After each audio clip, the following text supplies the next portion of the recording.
Hi, welcome to another episode of Rocky Mountain Ranch Research with Katie Paige. I'm so excited to have a special guest today, Chris with the Scottish Paranormal Podcast. And we just conducted an interview, so Chris got to know me. Now I get to flip the tables and get to know Chris and what Chris does. So I'm really excited. Thank you so much for being here on the show. Thanks for having me. Yeah. Good All to meet right. you. Well, Good chat before. we'll do what people do when they first get to know each other. Start at the whole beginning. How did you get involved in all of this? I've been interested in the paranormal for a good number of years. Most people start at childhood, reading through books and things like that. Just a keen interest in it. And as time went on, COVID hit, obviously, and I was a kind of COVID podcaster. That's I kind of started during COVID times. Yeah, I like that Um, term, a COVID podcaster. Quite a lot of people came out of the woodwork at that time with COVID because we're probably bored, Yeah. shitless, and just wanted to do stuff. So Human connection. Oh my gosh. yeah, that's it. So I mean, initially, I did have a keen interest in mainly UFO abductions, things like that, conspiracies. Wasn't investigating or nothing like that. I wasn't doing much in that kind of aspect to it. Mainly just reading and researching and looking at information on it. Kind of fell away from it for a wee bit.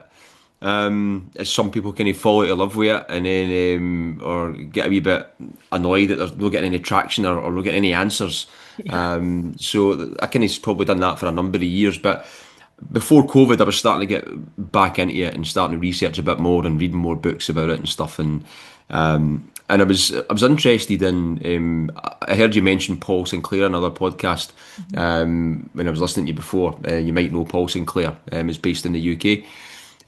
So I was quite interested in his area, and I was watching a lot of his podcasts and stuff like that before COVID, and quite interested in his material for because he again stayed in a kind of window area Mhm. where a lot of multi phenomena happened, and I was quite interested in that.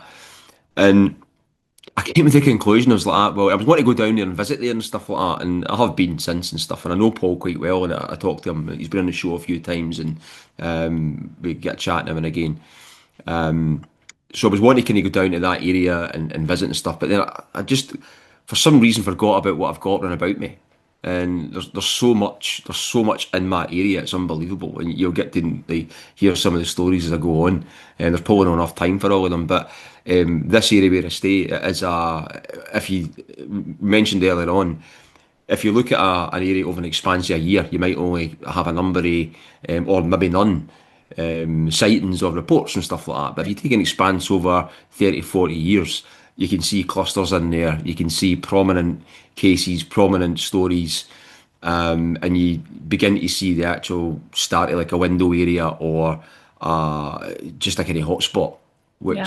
which you're getting, and we've got that certainly here. So I started looking at some of the stories in the area, which had maybe been covered in the past, or some might have not been covered as much in the past. So I was looking at that, and I had a few family stories as well, which I'd never ever relayed before. You'd mentioned before, you kind of keep these things to yourself. You don't Yeah. want to sound like a cook or crazy or whatever else. And maybe a close friend or something would maybe know some of the stories. But there was always in my head, there was a story in our house, which was a prominent story, an event that happened, which always stuck in my head. And so We we get to hear it stay. here first. Yeah. Thank What's you that, for sorry? sharing. Yeah, I said we get to hear it here first, and then thank No, you no, for I've sharing. relayed it since. I have relayed it since. But I mean, when I kind of started podcasting, even when I started podcasting, I was talking to people about their stories, and I still was a bit funny about even telling my own stories. And I kind of thought, well, if you're going to listen to other people's stories, you need to tell your own. So I Right. started asking my sisters about the house we stayed in. And it was pretty much the same kind of stuff we were talking about earlier on, just with activity in the house when you're younger. So it started off, well, before that happened, actually, I'll go back a wee bit further. When I was maybe 3, 4 year old, I used to see somebody. So I used to see somebody in my room at night and things like that. So it used to totally freak my mum out. I can't remember it personally, but it happened on loads of occasions where I would see somebody, and it was like basically a man in a dark suit, and I would say it was a man in a dark suit with a bonnet, and a bonnet's a hat in Scotland, if you don't know that. So no saying it's the Hat Man, no saying it's a Men in Yeah. Black. At the time, we just chalked it up to, oh, it's a dead grandfather or something like that. Yeah. That's kind of what it was. But it used to totally freak my mum out because I would see it when they were there, or I would see it in my room, or things like that. I personally can't remember it. So that was the kind of first kind of story. Hmm. On for that, we stayed in a town called Armadale, which is a small kind of mining village in central Scotland. And we had activity in the house when we were younger. Basically, I had three older sisters. I was the youngest. My dad was a long distance lorry driver, so he was away most of the week. So he'd Hmm. leave on a Monday, come back on a Friday. And you can imagine young adolescents in the house, there was just strange activity. I mean, and it wasn't anything to do with us causing it in any sense. Where I can remember it kind of started was we used to get like bangs on the door, the back door, and we had like high hedges and fences. We stayed in an estate. It was like imagine a circular estate and there's houses in a circular fashion for a good expanse, and all the gardens are in the middle. So Hmm. you maybe think there was maybe somebody in your garden, but we had high fences and high hedges, and you couldn't escape that quick. So we had. It started off like chaps at the door, or the dog would growl thinking there was somebody there at the door. It then changed to the handle turning, and it was a really, really strong spring-loaded handle, so that would happen. My mum phoned the police a few times because she Yes. thought because we've got young girls in the house, it was maybe a prowler or something like that. So that happened on occasion. It even got to the point where we'd grab the door when we seen it, and there'd be nobody there. Just strange. So that would happen on occasion, quite a lot. And my dad was a bit of a skeptic; he wouldn't believe anything. Yeah, I The was gonna house say, what did your dad think of all this? Your mom's like, ah, and He your just dad's thought like, he probably just thought we're a bit hyper when he was away yeah. and being scared of watching too much rubbish on TV. But so what else happened in the house as well? What I can remember is my sister came home from school one day and there was nobody else in the house, and she was either getting a drink of water and something grabbed her from behind, and she automatically thought it was my other sister trying to give her a fright. And she Right. turned around to maybe say some expletives to her, like maybe tell her to beat it in a good fashion, and there was nobody there at all. Wow. So, I've heard that before too, especially with, there's something too, I've heard this talk about on like ghost shows and things. Kids and adolescents, especially yeah. with the females having your sisters, there's something about that time of people's lives where it seems that it kind of increases the activities in homes. Have you Yeah. heard of that as well? Oh, totally. Yeah, I've heard of that, and I've also heard it as well. We talked about earlier on about something feeding on fear because the house had a really well, I kind of thought it had a really ominous feeling to it when I was younger. I could never sleep with my light off and stuff like that when I was younger. Always thought there was something there and lurking in the shadows trying to get you kind of thing. That's just what I felt like when I was younger. So that happened to my sister, and she ran outside and she just sat on the outside step of the house.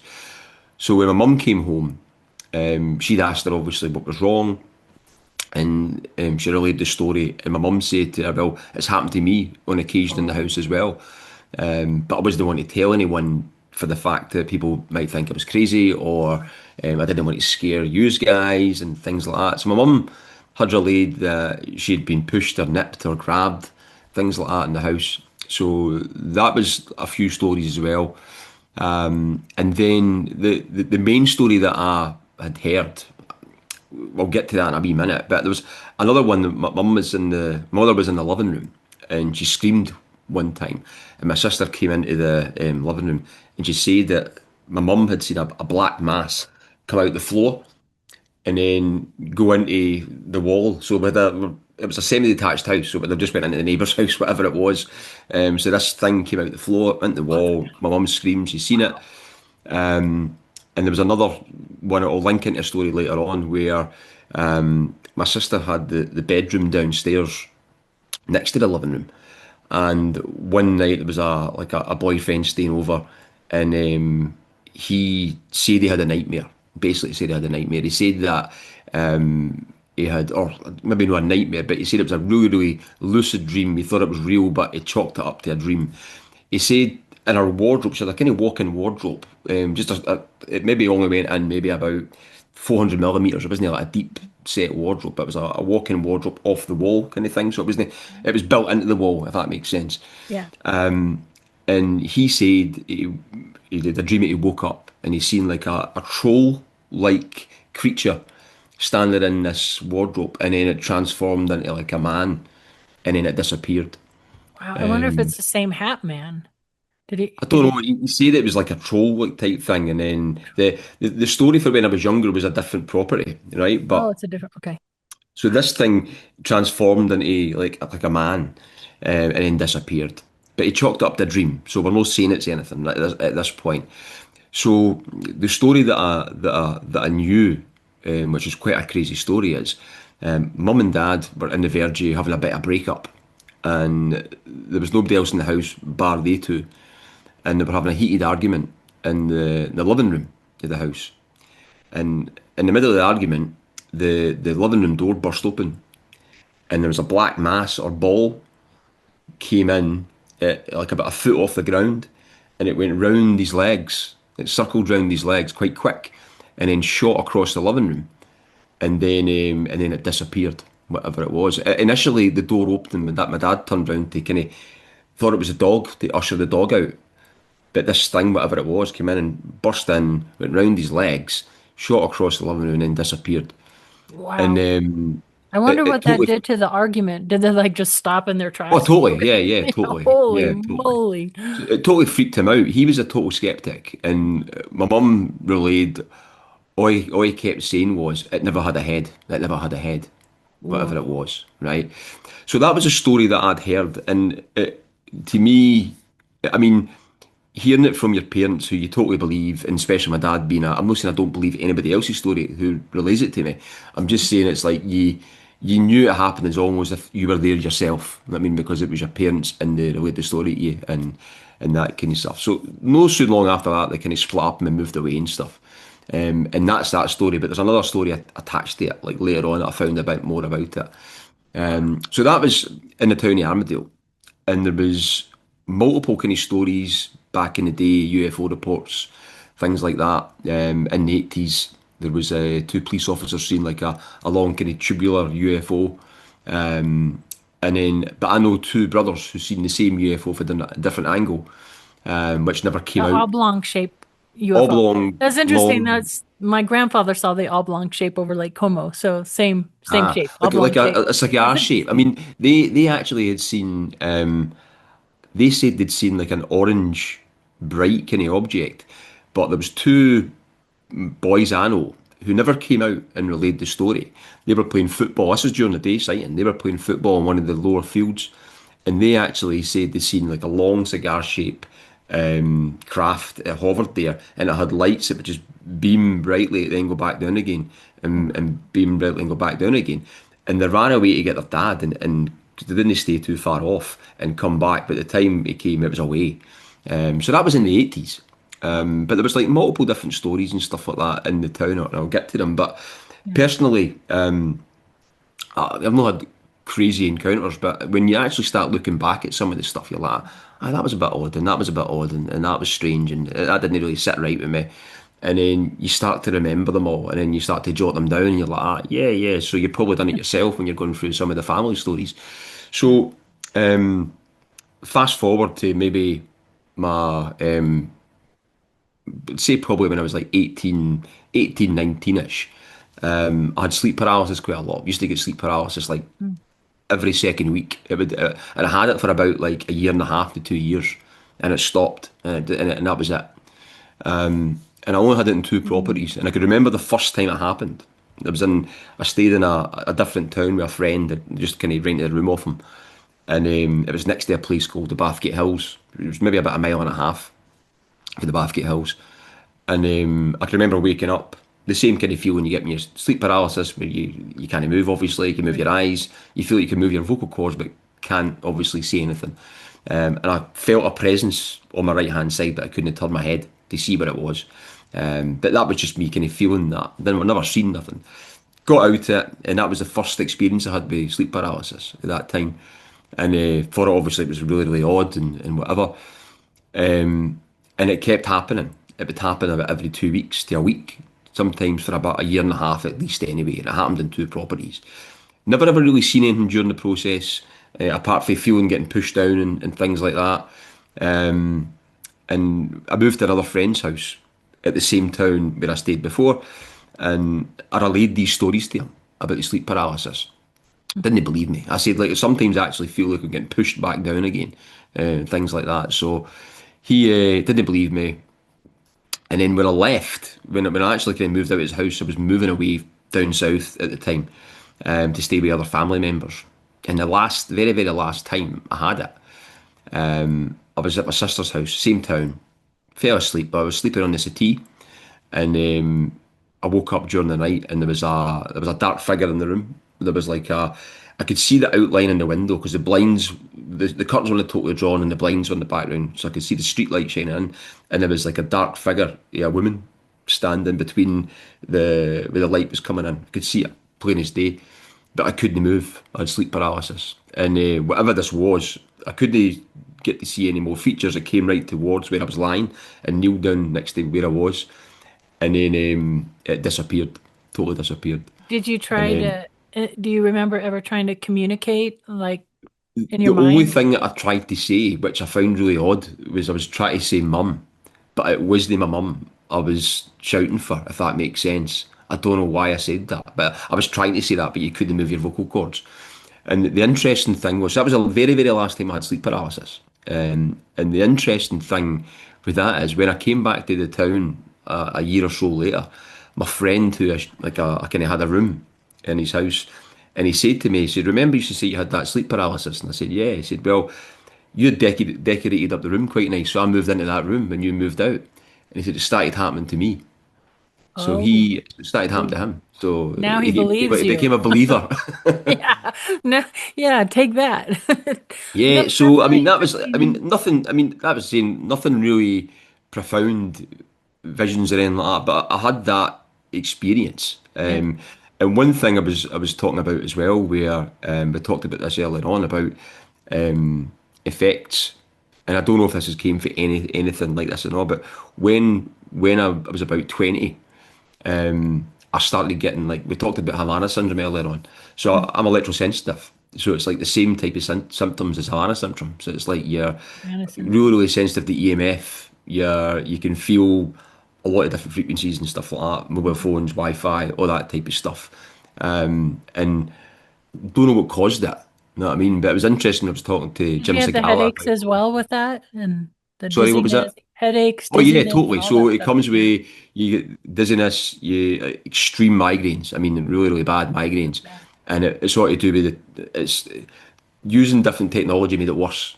So if you're using like Wi-Fi phones, things like that, it made it a lot worse. And I worked as a lecturer for a number of years, and it was hard at the college because you were using a lot of tech. Right. But I managed now to kind of manage it in a sense. But I found it interesting. I was talking to Jim Segala, and he was talking about people that they was recording some of the things in the houses with the EMF detectors and things like that. It was almost like when they were having a sighting of something at the same time, or an experience, there was like a strong EMF blast. They said it was really, really a lot higher than anything being surrounding. He goes, and that would probably even cause some chemical effects and some physical effects and stuff like that to Yeah. people as well. So I just wonder. I'm not linking the two, but it's just funny. I had that when I was at that age. Never had it before, and I've still got it. I've had it for like God knows how long. You know what I mean? You just manage it. Yeah, no, I Um, think it's important. First of all, thank you for sharing all that. And I think it's important because we hear how things can connect into family lines, and things can start really early on, like in your case. But, you know, I feel like, and I don't want to lead the witness or put any things that may not be true, but I've heard for many, many years, people who experience the kind of sleep paralysis.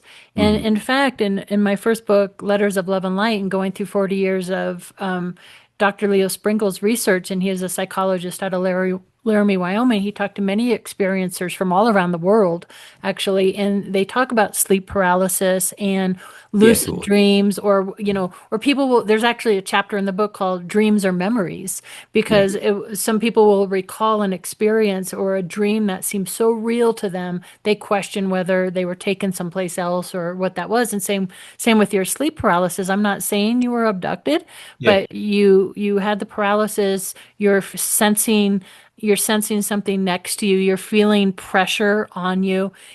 There could be more to that, and I don't yeah, I don't yeah. want to put that in your head, but I'm just No, saying with all the things that were going on, it seems yeah. like logical that might be the case. Certainly, I've thought of that. I mean, to be in this Yeah. field, it's that you do think of that, and I've thought of Yeah. it. And I was actually thinking about if I ever done a QHHT session or something, I would try to delve into a bit of that and stuff and whatever. But I did think of that. But there's other things that happened as well, which is it was quite mad and nothing extremely profound, but it links into stuff later on.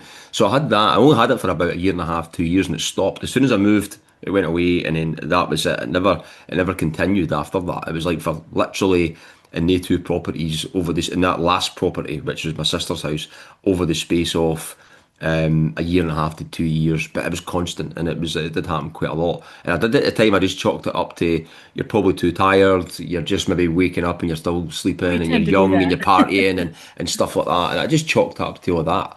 Yeah. And so We like to there's another one. dismiss things, don't we? How Oh, are your totally, aye, sisters aye. doing? You Yeah. totally dismiss things. So there's another. So when I eventually got married and stuff like that, I had a house in the next town over, which is next to the Bathgate Hills. And I ended up about running and stuff like that. I'd be doing just getting fit and running around the town and running around the hills. And there was a loop I used to do around the hills. And I can remember there was so the hills. To give you an idea, the hills is like a prominent kind of set of hills in the area. They only maybe go up to like 1,000 feet or something like that. They're not too high, if not a wee bit higher than that. But on the top of the mount, on top of the hills, there's like burial mounds and things like that that date back like 5,500 years. There's like a henge up there. There's like loads of stuff like that. It goes back years. And so it's still there. You can go and visit and all that kind of stuff up there. So it's a kind of sacred place. So you've got that. So I used to run up that neck of the woods. So I'd kind of run up and round. So it's kind of like fields and pasture land and some forestry. And when I ran past this area with there's a small forest, I kind of thought, I've not run in there before. So I used to go to the country parks and run in the country parks and stuff. So I'm going to come back there and find out where the paths start and stuff. Hmm. So another day I came up, parked my car, went during the day, went running, and then I was maybe 2 miles into the run, and I came to this dense bit of woodland, and something in my head just told me not to go any further. It was so much like a John Keel situation where it was like the zone where it was like the fear factor, Yeah. and the total fear factor. And the way I could remember it is like when you used to get fear as a kid back in that house or back there was a certain area we used to go to hang out in when we were younger. It was just the kind of fear factor there as well, although we like going to this place. It was just something off about it. It was like that, but it was something in my head telling me not to go any further, and I cut my run short. And I'm not scared of things or anything like that. I'm quite things wouldn't have deterred me to go any further, but something in my head, it was like almost like if you go further, something's going to happen to you, or you go further, there's something evil there or whatever. I don't know what it was. It was Yeah. just a feeling like that. Cut my run short, came home. I told the wife about it at the time and stuff like that. And keep that one noted because I'll come back to that story, right? Because it kind of links into something later on. So that was another story. I'm just about the personal ones and out. And there was another one which was quite related to running again at night. Yeah. And It's it was important to actually, listen to that, to your instincts. I mean, for the listeners out there, pay attention to that stuff. Don't ignore it. That's real. oh, totally, yeah, Oof. yeah. I mean, that, so I never ran in there again. That was it. Yeah. I stopped running there. So I Good. moved town again through years and stuff like that. And we stayed back in Armadale again. And they had like a psychopath basically it was at the top of the town, just in the outskirts of the town. And it used to connect a lot of towns. And so you can imagine if you're in the cycle path at night and you're running, you see the street lights at one town and it'll go like fields and farmers' fields for a number of miles, and then you get a next town. So it'd be quite dark at one part. So I was out running at night and I had a pretty rubbish torch on. Like back in the day, it was like an LED torch, but it was like the wee light emitting diode ones. It wasn't like an LED that shines the bright Your lights. It was headlamp. like Yeah. absolutely rubbish, where you could you just maybe light the front bit where you're running. So I was out running. Something caught my eye in the farmer's field when it was basically I was on the outskirts of the town, and something caught my eye, and it was like a red light in the field, it was maybe about 500 meters away from me, and I kind of thought somebody's got a dog with like a thing in the collar or something like that. And Mhm. usually the farmers' fields it's got cattle in it, but there was no cattle in it tonight, right? So it was quite dark, but you could still see some things and stuff like that. So I was elevated for the field maybe about 6 foot because it came up in an embankment, and at the bottom of the embankment there was a fence and some like bushes and things like that. And then it was just a field. Mhm. So running, and I kind of thought dog. And as soon as I was running and I thought of it, it started to come towards me. Uh-oh. Right, so it was trying to intercept me when I was running, so it was going like that. So it was about 500 meters away. It reached me. It was maybe about a foot or 2 feet off the ground. It reached me, and I'm still thinking dog at this point, and I'm thinking I hope the gate's shut at the bottom of that field Yeah. because if it's a dog, it'll get me kind of thing. It's Yeah. like a It's runner's scary. fear. So I kind of was still running, and I was straining my hearing to hear somebody shout on this dog, and I could. It was only maybe at this point 5 to 10 meters away from me. So I could see the fence, I could see the bushes. It was weaving in between the bushes and stuff like that as well as it was one coming in front of it. So it followed me for about probably just under a kilometre until I got to the end of the field, maybe about 700 metres, something like that. Mhm. Till I got to the end of the field, you could still see it. I got to the gate was closed, turned round, and the thing had disappeared. It went behind the bush, literally, no, about 20 metres from me, and disappeared. Mhm. And it was just deadly quiet, deadly quiet. And I just had this funny feeling. I kind of thought, I never seen a dog. I couldn't see a dog. I could just see that light. That's all I could see. And I was straining to hear, and I couldn't hear nobody shouting on it, nobody shouting on it, and I couldn't see this thing. Unless it just stopped and hid behind it. If it was a dog and maybe it just stopped and hid behind the bush, never came back out again, then I might have not seen it. But I couldn't remember That seeing a doesn't seem dog. likely. And I could Yeah. see, the thing is though, you could see the dark fence post, right? You could see the dark fence post, you could see the darkness of the bushes and then like the field. So you could work out, you could, either the moonlight or starlight, you could still see things. Hmm. So I kind of got a wee bit of fear factor for that. And I actually ran to the next town and then I went out the town and came back to streetlights. So I wasn't coming back yet. And Yeah. that night, I ended up I bought a prominent torch that shone a light because of that event, right? Yeah. And I'm not saying that it was anything. I just never, I couldn't imagine I seen a dog because I just couldn't. And whatever this thing was, and Plus, you'd nobody. think you would hear a dog. Like dogs pant. They make sounds that, and you said it was silent. Yeah, totally. And it was literally about 10 meters from me. But I'm Wow. running and still looking, running and looking, and I'm just thinking I'm going to get a dog at the end of it, but it wasn't there. But it was a strange one, and Yeah. I actually forgot about it. It was funny because I forgot about it, and I was watching something on Skinwalker Ranch before COVID or during COVID, or I think it was before COVID, and somebody had mentioned about a small LED sized red light in amongst the cattle. Yeah. And it struck a chord in my head, and I totally forgot about this. And you're maybe talking that happened maybe 10 years prior to like me seeing this, and I was like, I've seen that, and I went to my wife and I said, "Can you remember I told you about this thing I seen with the red light?" And she goes, "Oh, you wouldn't stop talking about it for months." Yeah. And it totally left my brain. I couldn't remember seeing this thing. So it was kind of interesting that I hadn't seen it and stuff. I hadn't remembered that. And in Paul Sinclair, there was a story in one of Paul Sinclair's books where somebody seen the same thing when they're in Right. York. So it was like a thing about 2 feet off the ground, and it was coming towards them, and the people thought it was like a motorbike, and it was like a red LED sized light, and it came towards them, and it shot away. What's Um, interesting, Chris, I hate to tell you this, but that night on the first season of Beyond Skinwalker, where I saw the footprints come out, it was snowing, blizzarding, I was mhm. freezing cold. So they had a truck close to the ranch house and they sent me in the truck to warm up after we were done shooting. They all went to load equipment and left me there. I saw the same kind of light in the Ponderosa Pines behind the ranch house at Rocky Mountain Ranch. It was just like what my brain thought was you see in the movies, like the gun. Yeah, yeah. Yeah, like that. So I know I've seen that little red That's light. mad. And I it's mean, I just interesting thought it you was bring up a cattle mutilations. Do you guys have animal mutilations in yeah, Scotland? yeah. I mean, they happen in the UK Talk as about that well. a little bit. Yeah, I mean, know about when I was younger. That's interesting as well because when I was younger, we used to go to this area, um, where I stayed, where I stayed in the house I stayed. There was another set of houses, and after that, it was just fields, and then there was trees and stuff and forestry and things. We used to just, as kids, just go away and play Hmm. in all this area. But there was an area where had a good Tarzan swing, and it was like it was just off. It was like something about this area. It was strange, and you used to always find dead cattle there.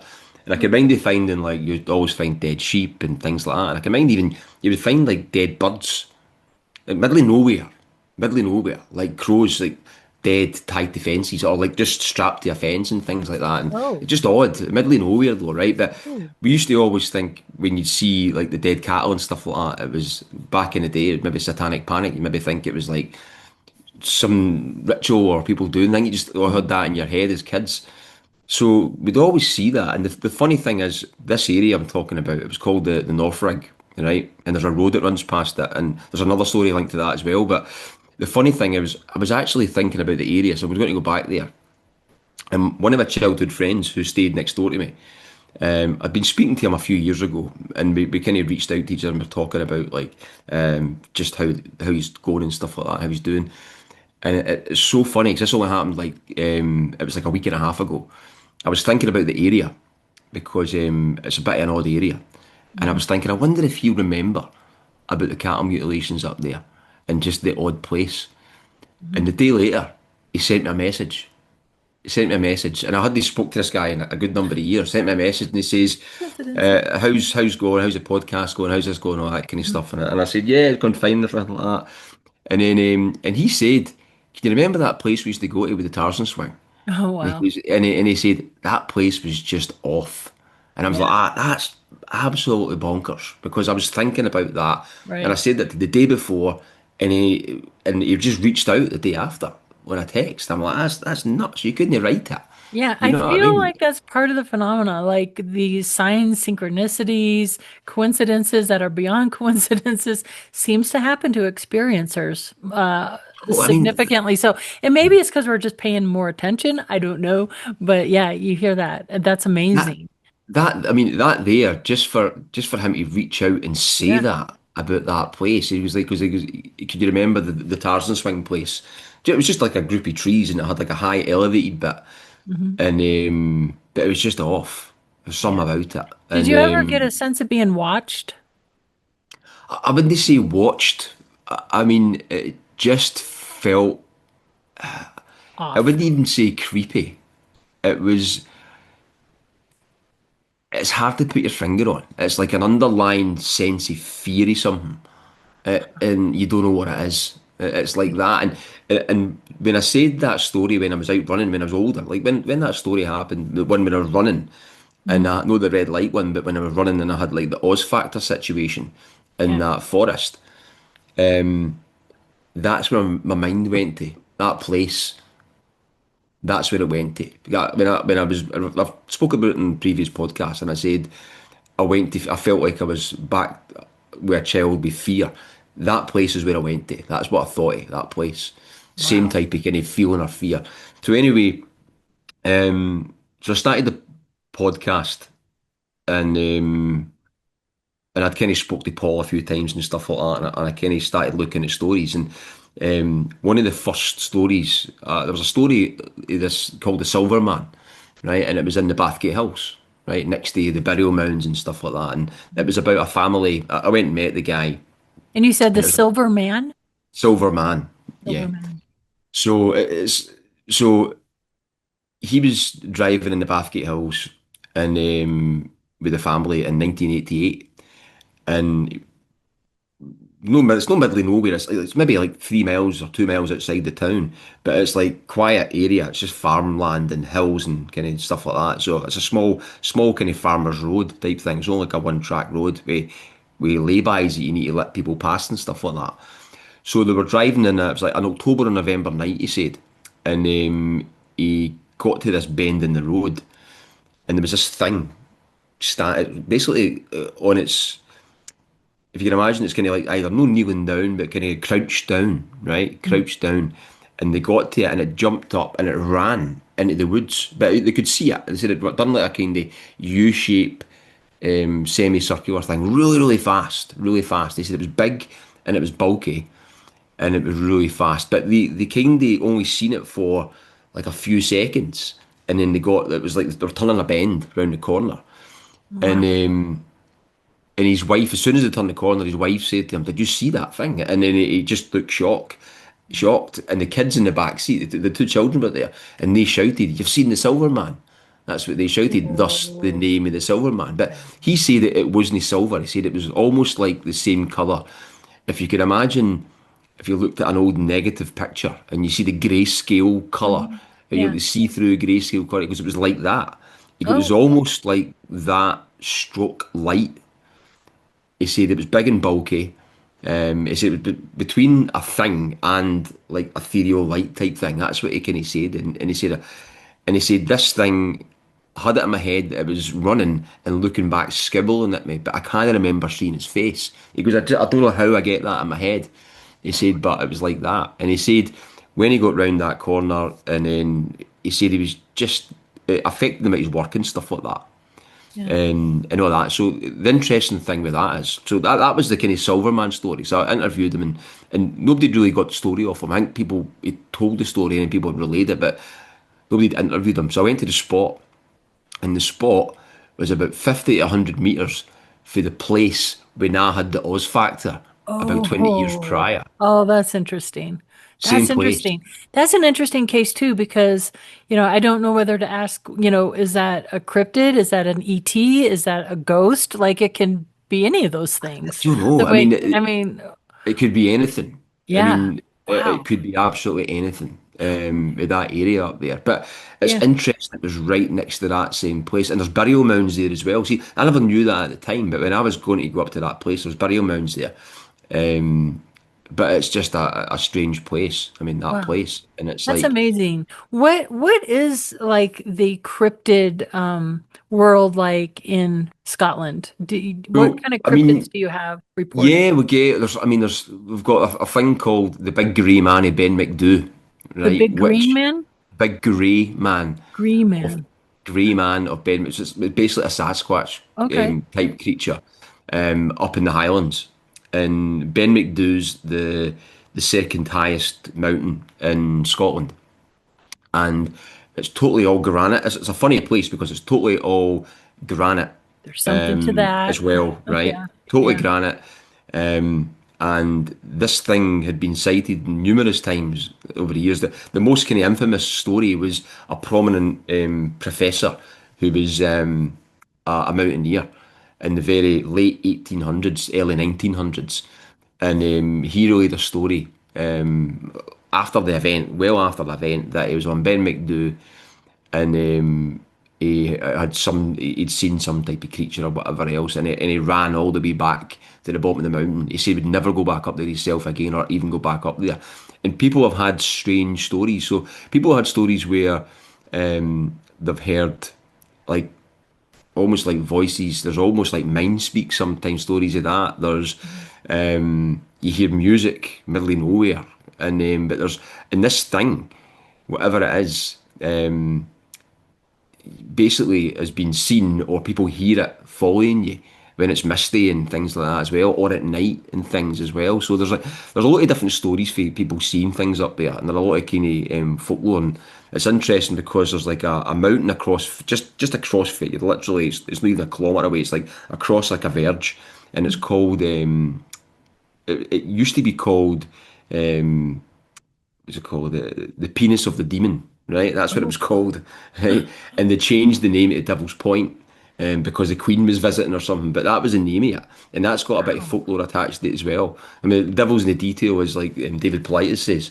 Yeah. So there's that, and in the same area, in the exact same area, walking distance with Ben MacDhui, there's another mountain which is a pilgrimage point for the Theory Society, which is that like UFO type religion, the Theory Society, which across like the world. So that's a pilgrimage point for them at Ben MacDhui, that place as well, because they think there's something there at that place. But there's a lot of different type of things. There's been things seen throughout the years and stuff like that.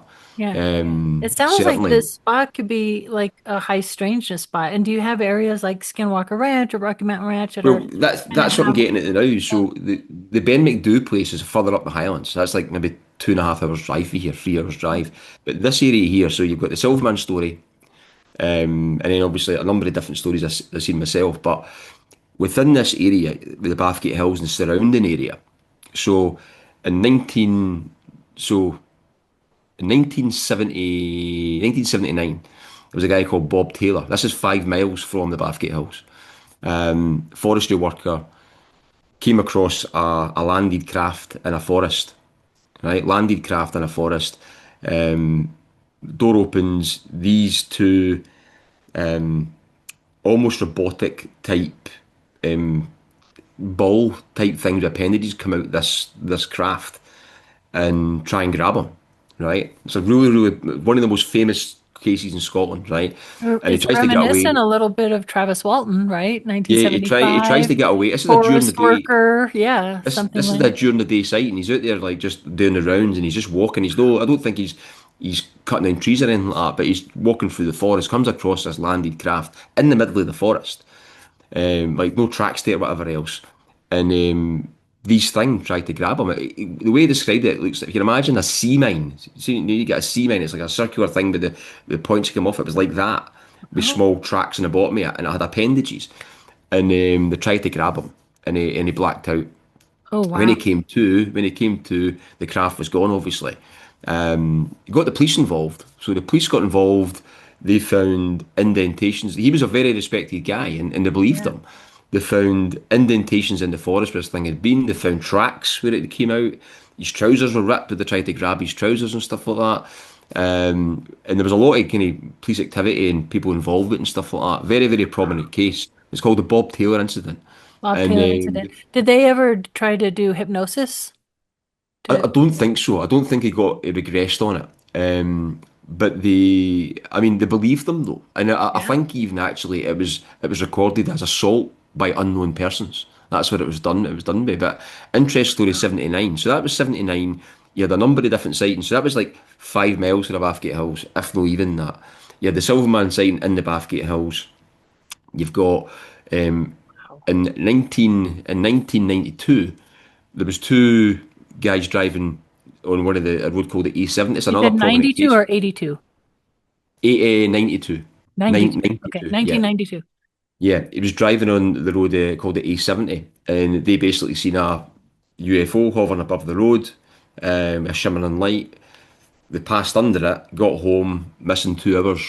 And Oh, it was like one got regressed and had a prominent like abduction UFO experience, and it affected his life and all that kind of stuff. I think the guy lost his job, and it's one of the most. It's called the A70 case. There's books and stuff on that in it, and that was only 12 to 15 miles away for this point. Most UFO sightings are little more than fast-moving bright lights in the sky. But not all. In 1992, ambulance mechanic Gary Wood and his friend Colin Wright revealed that not only had they seen a UFO, but they'd been taken on board and examined by its alien occupants. I suppose you're in half talk to me. Could the testimony that each gave separately under hypnosis be the proof we need that aliens are already among us? The A70, South Lanarkshire, Scotland, just 30 minutes outside Edinburgh, could be the location of one of the most significant UFO encounters in Britain. On August 17th, 1992, Gary and Colin were driving to the village of Tarbrax to see a friend. The car had just passed Harperig Reservoir when they reported seeing, hovering around 20 feet above them, what they described as a strange, disc-shaped object. they decided to drive underneath this hovering object, whatever it was. As the car was directly underneath, this object emitted like a heavy silver curtain of light. It just descended from beneath this object and hit the car. Both men say they were catapulted into inky blackness, unable to see themselves or their surroundings. What seemed like seconds later they came to. In fact, an hour had passed. What might have happened to them before they regained control of their careering car? I've interviewed many people up and down the United Kingdom, and you get to know who's trying to pull the wool over your eyes. Okay. These guys were sincere, absolutely. So what did you suggest at that point? Well, I suggested the use of hypnosis as a tool to perhaps retrieve any hidden subconscious memory that may, it's a big word, may have happened that night. These are the actual recordings Malcolm made of both men's sessions. What they revealed was startling. Both men say they were taken from their car and led into the spaceship. Both say they were taken into a featureless room with a bright white light. Both say they were stripped and examined by the occupants of the craft. Gary couldn't move a muscle. He was terrified. He was lying there on this flat raised table with these small creatures moving around him. He could only move his eyes. He was terrified. This thin, grey, translucent arm fell on his chest. And as that happened, he came out of hypnosis, and I got afraid, he got afraid as well. Both men described the creatures in detail. Some had grey, translucent skin and large, black, almond-shaped eyes. These are the drawings they made of what they say they... 94, you've got a guy called Andrew Swan, and this is in the town of Armadale. So see that place I told you about, the North Rig Road? This was there. This was there. Wow. Okay. Right, so he comes home on an August night, 1994, sees it's a lightning storm, and he's watching it from the playing fields at the back of the town. He then sees this light aircraft or something, looks like it's going to land. It's still quite light. It's like light getting dark in the adjacent field. He actually thinks it's going to land in the playing fields at the school. He's up at the high school, and it doesn't come as far. He can see it though. So he thinks, I'm going to drive to the next town and then go round and come in the back road and see if I can get a better look at this thing. So he drives in, comes round, doesn't see it. And he gets to a certain point, it's just farmers' fields and stuff. Gets to a certain point, this craft comes over the top of his car, like 15 foot above his car, and then just stops in the field next to him. Like, this thing looks like it's a prism-shaped craft, right? So it's only hovering 15 foot above the ground, about 50 metres or 50 feet away from him, right? And he's watching this thing, right? And he said, you know what a Toblerone is? You know, you get the chocolate sweet called a Toblerone. Do you know what that is? Yeah. So see how it's like if you turn it upside down, lengthways, and it's got the point down the way. Down, so yeah. Imagine the point, and it's widened at the back, and it's got a point at the front. He goes, it was like matte black. It was like that, 40 feet long, about 20 feet wide, 15 foot high, and hovering 15 foot off the ground. Wow. So he's watching this craft. It's starting to get dark. He's watching this craft, and he goes into it's getting darker. He goes into his car. This is 94, remember. He's got a halogen light in his car. He plugs into his cigarette lighter, and he shines it on the object, and he puts a light in it. As soon as he does that, his light goes out totally, right? Gets a fright. He jumps in his car won't start. Oh no. Car doesn't start, so he's trying to start it. This thing's still there. This is quite a lengthy sighting, and so he tries to phone the police with his mobile phone. Can he get his phone working? Eventually, his phone starts working, so he phones the police. So the police are on their way, and they're taking a bit of time. So he phones them again, and then he can see them on the road that he came out on, like the adjacent road, maybe about a few miles away. You can see the lights. So he directs them to where he is. So as the police are at the end of the road, only maybe about a mile away, or half a mile away, driving up the road towards them, this thing just backs out the way it came in and shoots away. Yeah. So 2 police cars turn up, a police van, and they interview him in the car. They believe him. They don't think he's been drinking or anything like that.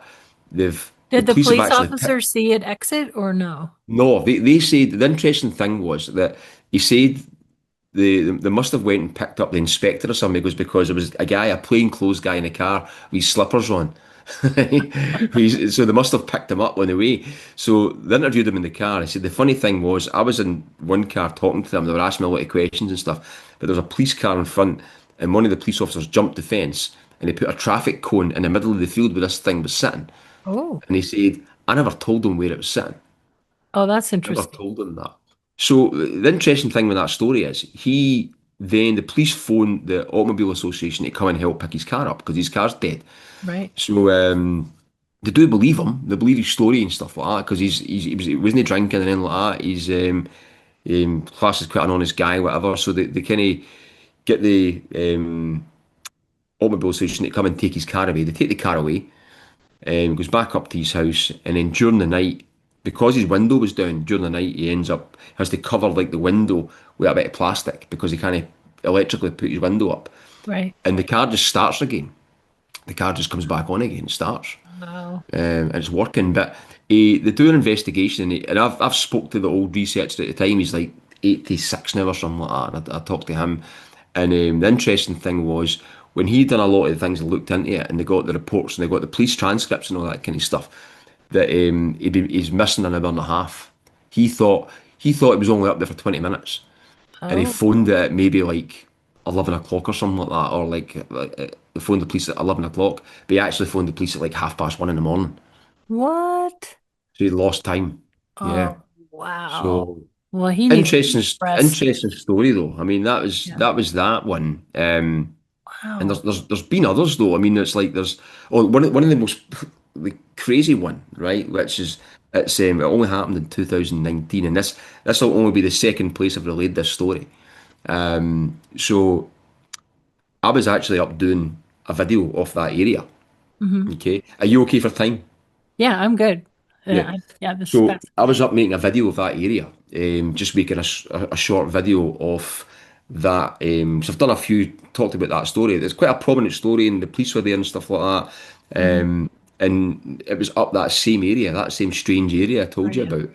And just to add a bit onto that, there's like been other sightings in that area. So somebody had recently reached out to me and said they'd seen like a white sphere orb type thing just hovering. They got a small video of it because it was really low down. It was the an aeroplane or anything like that. It was just above the trees. You could see it, and it was sitting there. It was like dark.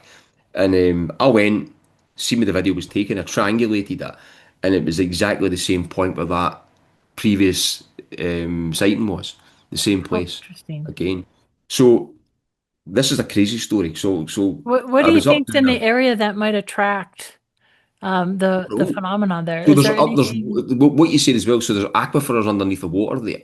So I And can remember when I was younger, there was an old building which wasn't that big, but it was a waterworks. We went inside it, and there was like a shaft that went away down, and it had a river under the water, under the ground, away like 60 feet under the ground. There was like a river. You could see it.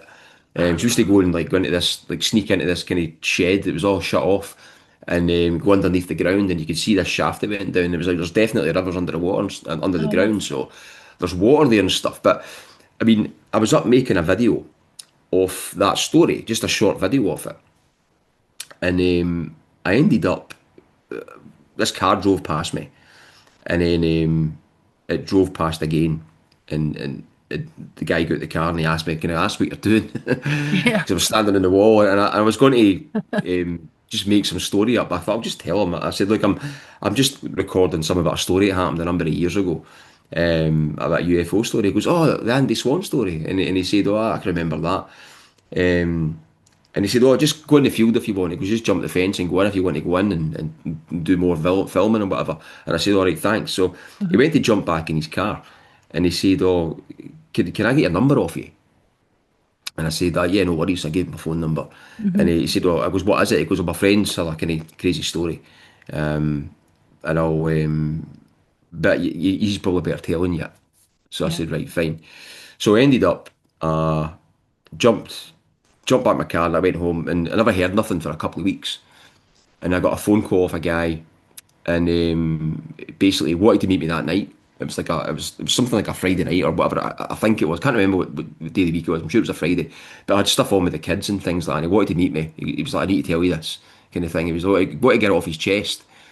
So I couldn't meet him that night, and I says, "Look, I've got stuff on the night, and I'm away the weekend, and then I'm working away the following week. So I'm back on Friday night next week. What about if I give you a phone then, and then we can meet up over the weekend?" And he says, "Right, fine." So that week comes. I get to the Friday night. At 5 o'clock that night, my phone factory reset itself. Right, What? so I lost the guy's number. I couldn't phone him. Oh no. Right, and I was like, "How am I going to get this guy?" And I didn't have his number, and I kind of thought because he'd phoned me, Right. and any numbers, it was like within a 6 month period, I lost them all. Oh And I no. thought, even for that to happen on that day, it's never happened before to me. It just factory reset itself, That's and totally Did he get mad. back in touch with you? Did you find him again? Well, so I left it a couple of weeks, and I kind of thought I'll need to try and find it. And I was walking the dog, and I kind of thought I've got his. He left me one voicemail, Oh, and I should have his number in that. yeah. And I was up at Cairnpapel. It's called Cairnpapel. That's the place where the burial mounds and the henge and stuff. So I was up walking the dog, and I was standing there, and I kind of thought, "Aye, I've got his number on my phone. I'm going to give him a phone." And before I could phone him, he phoned me. Oh, there we Phoned me go back. I again. was like, within it Another was coincidence. literally about 40 minutes, and the guy phoned me. Yeah. Absolutely mental. You know what I mean, so he phoned me. So I went and met up with him, and the story that he relayed was quite mad. And the guy was, I mean, I recorded him audio. He wasn't wanting to be come on and be relayed, obviously, just for the somebody got his name or anything like that. But he just wanted to tell somebody the Yeah. story. The guy was quite emotional, and he was you could see he was quite affected by it. Hmm. So I recorded them, and he basically said he was taking his dogs for a walk. There was like a piece of road within the same town, further at the bottom of the town, and this was 2019. Right. 2019, and I've only read this story once, and I'm going to make a video and stuff like that on it. But he was taking his dogs a walk, and it was like a disused road that stretches maybe 2 miles. People just walk their dogs in it, and with some fields and forests around about it. And he said that when he turned up with the dogs, the sheep and the farm animals were going crazy. Mm. And he was worried in case the farmer thought it was maybe his dogs had got in the field or something like Right. that. That's Yeah. his first kind of incline. But he said it was strange because they were going nuts. And he said, I walked so far along the road, and there's a field over at the left hand side, and it's got some forestry in it, and there's pylons that run, like electricity pylons, and there's like a cut through the forest. And he goes, before you get to that cut through, and it's like kind of a long grass area, I could see two lights in the field further away, moving about. His first thing, he kind of thought, somebody's up to no good. They're either like looking for something, they're maybe going to try and steal it because it was late at night. It said it was maybe like 11 o'clock at night or something. Okay. I was going to ask, is this at night? Yeah. Yeah, so he said his incline, first incline, somebody's stealing something, up to no good, hiding something, or they're hunting. That's kind of what he thought, right? So he walks further on, and he walks past that, so he can't see them no more, the lights in the field, and then he walks down the road a bit, and then at the bottom of the road there's like a lay-by, and as he's got a head torch on, as he gets to that lay-by, he sees the lights again. So the Mm. lights are just at the side of the lay-by, and the lay-by is basically, it's just an embankment. The road widens for like cars parking, and then next to that is a fence, and then there's like some trees and forestry, and just in the trees and forestry, just sitting at the side of the lay-by, these lights. As soon as he walks down and they see him, right, with the head torch, they Yeah. just stop moving. They just stay at the side of the road.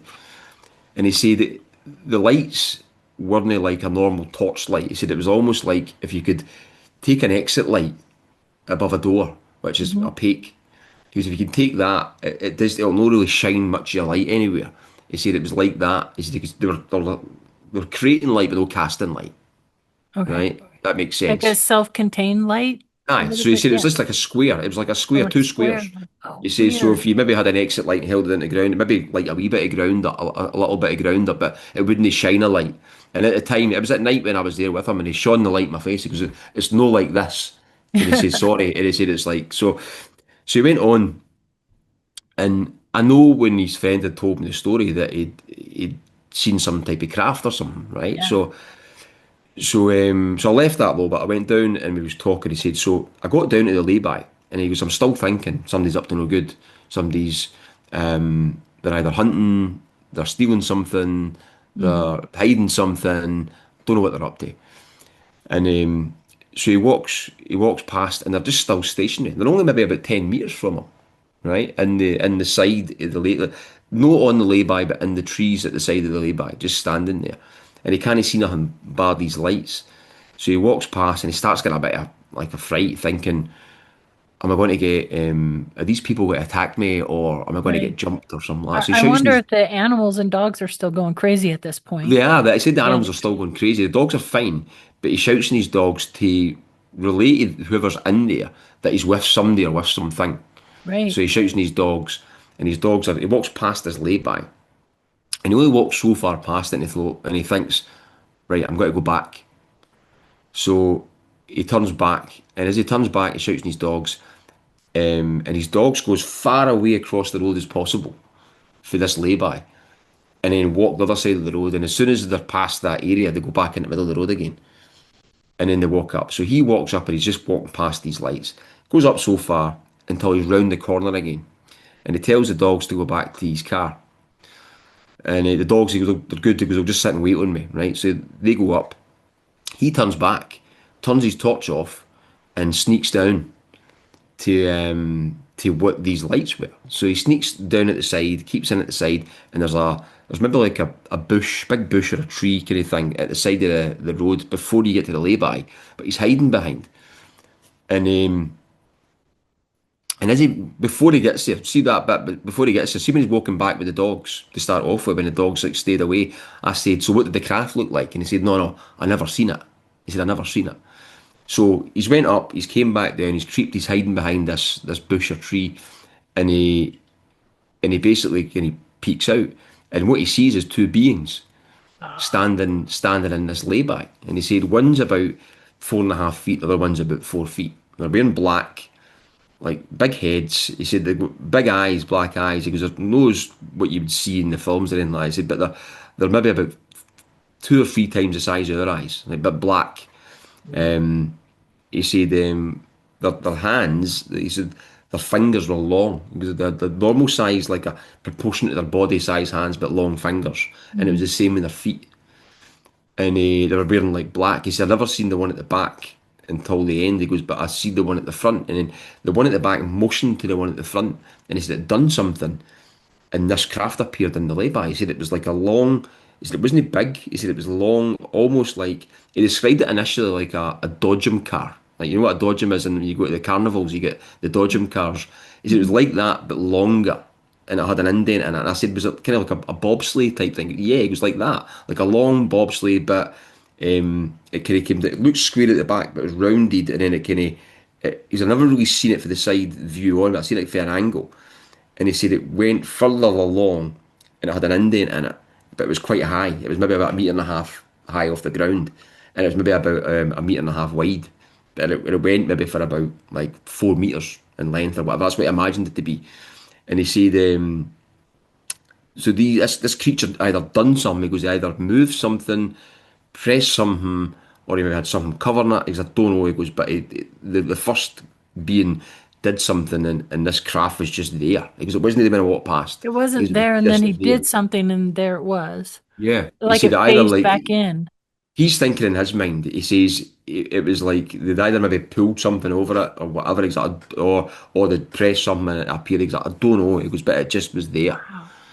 And I said, like, what colour was it and how did it look? And he said, well, it looked like, he said it was like a dark orangey kind of grey colour. And he eventually then said it was like more, he said he looked, it was kind of getting dark when we were there. And he said, see like the really dark clouds with the orange in them. It was like that, but darker.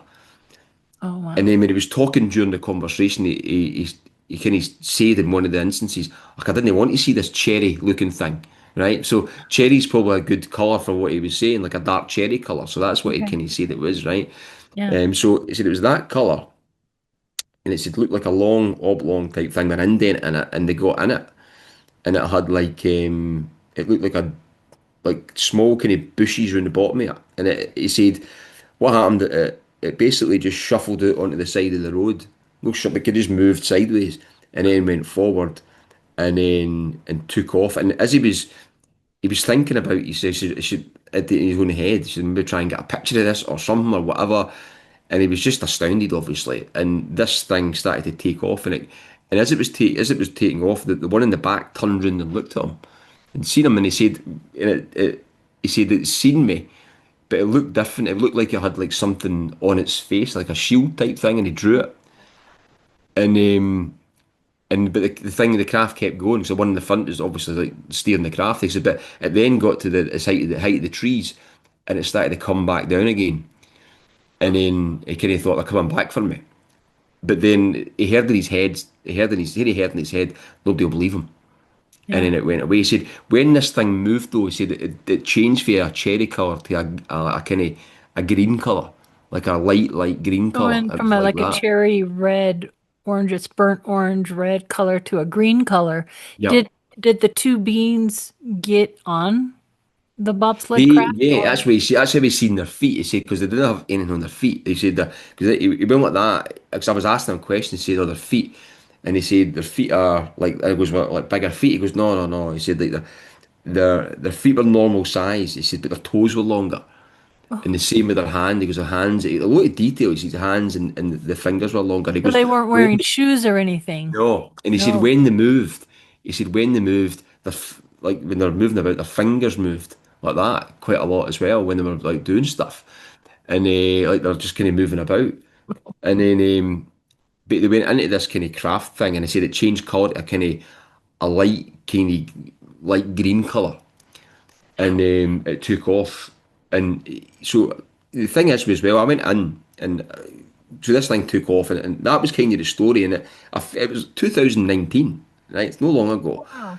and Credible witness, it sounds like. I mean, it's, this it's, lit sounds, it's literally it's literally like 4 miles from my house. You know what I mean? So in the same area, and it's like 2 miles for the Cairn site again, right? wow. And how So far away from this location from where you're living now?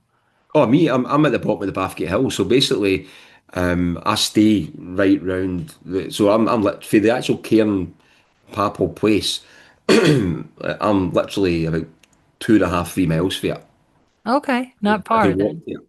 I could walk to it. But even if I leave my house Oh. here and walk up like 2 minutes, like a big standing stone just like there. But anyway, so he seen this thing, and it ended up changing colour and stuff like that. And I kind of racked my brain after it. I kind of thought, I've seen something like that before. Oh. And it might not be the same, but if you've heard of if you've been in the UFO field, you've probably heard of the Turkish UFO pictures. Hmm. Yeah. So if you look at the Turkish UFO pictures, right, Yeah. they've got like an oblong type craft with two beings sitting in an indent Yeah. outside it, right? And I used to actually think that craft was like you just expect it to be a circular craft or something because Mhm. that's what you think UFOs are. But when you look into loads of pictures there, there's pictures there on its end, and it's actually a flat oblong craft that it goes Right. down to either side, and that's kind of he described something like that. And Yeah. there's two beings in it. You know what I mean? And all that. I don't know if how the validity of the Turkish craft is kind of stuff, but that's seems to me like the same type of thing he described. And he wasn't Mhm. aware of that. The guy was probably in his late 60s, and he was just about in tears at one point. He wasn't crying, but it was like you could tell it was like, I don't think people believed him in his family and stuff like that, and it was kind of affecting him a lot. His friends believed him enough and stuff like that, but he let me relay the story, but obviously no relay the recording. But I gave the recording to the Paul Sinclair, and I said, go and let me know what you think of that. Obviously, it's a strong Scottish accent. Let me know what you think. And he came back and he said that he goes, that guy is, he uses, you can tell he's no bullshit. He's told that's happened to him. Yeah. You know what I mean? That's happened to him. I haven't And met him and I believe him. and Like, I thought the yeah. same. I mean, I thought the same. And I kind of Wow. met the guy a few times, and he said he'd seen other things since as well. And he said to me as well when I was talking to him in the car, he goes, "They know I'm telling you this." Wow. He goes, "I know it." He goes, "They Yeah. know I'm telling you this." And I was kind of thinking he was talking about other stuff, and then he ended up. he showed me a couple of videos. He goes, look, I made a couple of videos on my camera, and he took them with his phone, and he said it was like a lightning storm in the morning, and you actually seen like I could see this thing flying through the clouds. It was like a bullet flying through the clouds Oh, during a interesting. lightning storm. Like Yeah. you could see it, and I'm like, We that's hear that amazing. that craft are attracted to, Ah, certain totally. things. The light, yeah, that's Yeah, but amazing. that, I mean, that was the Andy Swan encounter. That was during a lightning storm as well. That was August. And the thing is, well, this was August. But there's been like, so that's all in the same area. And then, so you've got all that kind of stuff. And if you've maybe heard of Scotland and the Bonnybridge phenomenon, where so Bonnybridge is literally, it's like 12 miles from here. Yeah. So it's all the same area. So we're actually part of the Falkirk Triangle, if that's any sense, because that's what it's called, the Falkirk Triangle, where during the late 80s to the late 90s, there was like 600 odd sightings and stuff like that Whoa. within all this area You over called it that the time. what triangle? It's called the Falkirk Triangle. Folk, And there was folk. a Falkirk, it's Falkirk, or Bonnybridge. So Okay. there was loads of sightings in Bonnybridge and stuff like that as well. And that's kind of what it got its name, but there's just been loads of stuff. And it's like, it's interesting because when I done the Silverman story, it's interesting about the people who've got stories. And this is another one Yeah. which I literally bumped into. I was up taking pictures in the Bathgate Hills. There's another standing stone, prominent standing stone, and I was taking a picture of the sunset on top of it it was in the winter. I think it was like the year after COVID, and it was deep snow. So I was taking pictures, and the sun was going down, and I was walking back to my car, and there was a couple I'd seen coming out of that forest, the one I'm telling you about before, where I had the Oz Factor story and Yeah. the Silverman story. So seeing them coming out of there, off a trail that I didn't really know, and I said, "Does that trail take you up to the top of the hill in there?" And they said, "Yeah, yeah." Yeah, right. And we had a quiet chat about pictures, not quiet chat. We had a chat about like just phone pictures, and because they seen the camera, and I was taking pictures and that, and we're just talking about different cameras and stuff. Yeah. So I started walking into the forest, and I said to them just off the cuff remark, "I better watch in case the Silverman gets me," Oh, just to kind of test the water to see if they knew the yeah. story. And the I seen the guys. This is a couple maybe in their mid 50s or something. I mean, and I seen the lady look at the husband and funnily and look back at me and said, "Have you seen something like?" And I said, "How have you?" Because I could tell they had. And I was Yeah. expecting them to tell me some like cryptid story or something like because it was the Right. Silverman was a cryptid story. Yeah. And I said, "What have you seen?" And they said, "Well, in October, just the year there, because this was January, and it was like just the year gone, so like a few months ago, we were walking up here, Bathgate Hills, and we seen this massive white sphere. Oh. And we know it was near plane because we stay in a like basically a flight path, and it Mhm. went down behind the hill, the kind of Silverman Hill, and just out of sight basically. We seen that, and I said that's quite mad, and the guy said as well. He said, "Oh, I've got a story for when I'm younger." In fact, they started off with the wife said, and we also seen like an orange orb type thing come out the cloud one day. She goes, they stayed in Bathgate, which is just the town just next to the Bathgate Hills. Yeah. I've stayed at the other side of the Bathgate Hills. An orb come out the cloud and come down. As soon as you looked at it, it kind of shot back up in the cloud. And she said, Oh. I think only some people see these things. And the guy had also, when he was younger, he said, so this is running about the same area as the Bob Taylor incident, which is maybe only like 4 or 5 miles away. He said I stayed there when I was younger, and I was like only about 6 year old or 7 year old, and what I would describe as a classic looking UFO, and Mhm. it was like a kind of greenish colour again, and it was just like hanging in the sky. And he said I went and got this other kid to show him, and he just laughed and ran away, not knowing really what it was. And he said I went and got an older kid to come across and look at it, and then it was away by that point. It was, but it was definitely there. It was like a classic style UFOs. It was 7 year old. This thing was there. It was in like the town of Livingston, which is the same town as this thing happened before, with the Bob Taylor incident.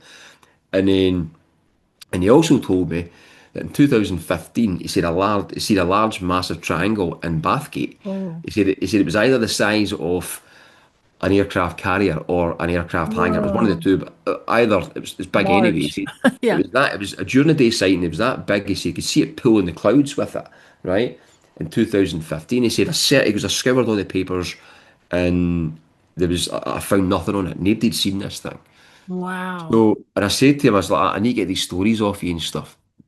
And I was Yeah. walking away, and he said, I gave him like I gave him the email address and stuff, and I was walking away, and he said the story with the craft when I was younger wasn't the end of it. And I said, what do you mean? What happened? He said, well, after it happened, I got really ill, like that night, got really ill. I had to go into the sick kids hospital. I got taken into sick kids hospital in a black van type thing. Like sometimes you get private ambulances and that could happen. He said, but I ended up in there. I got questioned a lot on it, and Really? it Like a ended Men up in Black kind of thing ended going he on. ended up getting a lumbar puncture. It was that ill. And it was like really, Whoa. really ill. You know what I mean? And the guy had a number of experiences through his life and stuff like that, and he had a kind of near death experience as Mhm. well through it. So he never contacted me, and I was like kicking myself. So I wanted the stories and stuff like that as well. But I mean, you understand, people just didn't want any limelight or anything like that. Yeah. So I'd ran and walked the Bathgate Hills, and then eventually I caught up with him again because it was funny. It was one day I was going to go to the Cairnpapel to take pictures with the sunset and stuff like that. Yeah. And I got up to Cairnpapel, and there's a big banky fog came in for the east, and it was just really dense fog. I mean, you couldn't see 10 meters in front of you. And I thought I'm just going to go for a walk, and I walked up the hill, and they basically came out the fog, and I bumped into them, and I started talking about other experiences. Look, he said I didn't want to contact you because I just wasn't comfortable telling people the stories and stuff. But Wow. so there's loads of stuff like that, and it's like I just wish I had more time to actually delve into it and look at it. I mean, there's like other stories I picked up as well. I picked up stories where, not in this area, but further north, where somebody had almost seen like a portal thing open, and initially he said he was driving and he seen this like orange type pink light above trees, and he could see something coming out it, and he actually thought it was like a bit of debris or something just blowing in the wind. Wow. And he also could see a bird of prey going for this thing for whatever it was. And he was driving in his car, and the thing came towards his car, and it went almost like the wind rush caught it and took it over the car. And he said what he seen was, he said it was like a small man with wings, and it was like a pale kind of. It was a funny thing. I spoke to him and he relayed like what it looked like and stuff like that. And I've kind of got with the AI generation. He said that's it. But it was Like like a a white. cryptid bird kind of thing? It was like he goes, I could see it. He goes, it actually grimaced when it got to the car 'cause I thought it was a birdie prey was chasing it, and it was almost like it was surprised that I could see it. The birdie prey was chasing it, and the fact that it was going to get hit with the car. But he said it was like a small man, like kind of white, pinkish, like really really light though. Head flat. He said he could see muscles and definition in his body, but it had these like kind of orangey wings, almost like it was like the wings were crossed between like if you can imagine autumn maple leaves. He said it was like that. He said it was like that, but across its body. Whoa. Totally odd as hell, you know what I mean? But Wow. That's he never came out with the wild. story because he he came on and didn't want he wanted to relay the story, and he'd seen Yeah. other stuff as well, but he just didn't want to come on because people just think you're nuts and stuff, you know what I mean? Yeah. That's So amazing. Oh my gosh. Well, Chris, I am so glad. We're gonna have to do Chris Scotland Paranormal Podcast Part 2 because this is incredible and it makes me happy to know that you're on these and kind of, taking the history of this area. And I hope that you're going to do a book and put all these together because this is important to document all these sightings and cases and things like that. It's amazing.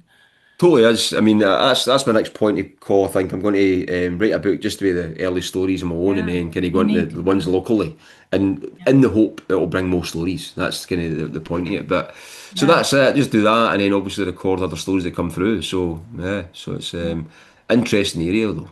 You know what I Yeah, mean? you definitely need to do that. Where can people find out more about you and your podcast? Where can people find you? Yeah, so you can find me on all the social media channels. So you'll find me on YouTube, Instagram, Facebook, and it's just the Scottish Paranormal Podcast. You'll find it like on all the audio podcasting sites as well. So you'll get me on iTunes, Podbean, things like that. Just type in Scottish Paranormal Podcast, and the same as on YouTube as well. and you'll see some of the videos, and sometimes they make videos there or just record as well, or sometimes just audio. And as I said, you'll get me on Instagram, the same, or under Facebook. So most of the time, and it's Scottish Paranormal Podcast at gmail.com as well. Oh, You can great. get my email address on that. But Definitely go check them out and give them a subscribe and all that good stuff that goes along with that. I'm anxious to go check that out and look at some of the work as well. So I can't thank you enough for spending the time today. It's been a pleasure to get to know you and what's going on in Scotland. I think it's fascinating and compelling to me because I always, my research part of it is how much of this is our military, but then I hear and meet with people like you and Paul and people from around the globe, and I go, wait a minute, no, this isn't all this, there's more to all this stuff. So it kind yeah, of totally. refuels Katie's like curiosity on what causes these and who and what are visiting us. So I really appreciate that you shared all these really amazing encounters out in your area. I'm happy to have met you, and I hope that you'll come back for part two. Yeah, same goes. Thanks for having me on. Yeah, Yeah. definitely. I'll come back with some more stories, and the same goes as well. I'd like to get you back on. I mean, you've got a wealth of stories and information that I would like to cover as well. But it's been great talking to you Yeah, and it's meeting you been as well. great. Thank you so much again, and I hope you have a great rest of your week. And thanks everybody for tuning in. Until next time. Thank you. Thanks, everybody. Okay, bye bye.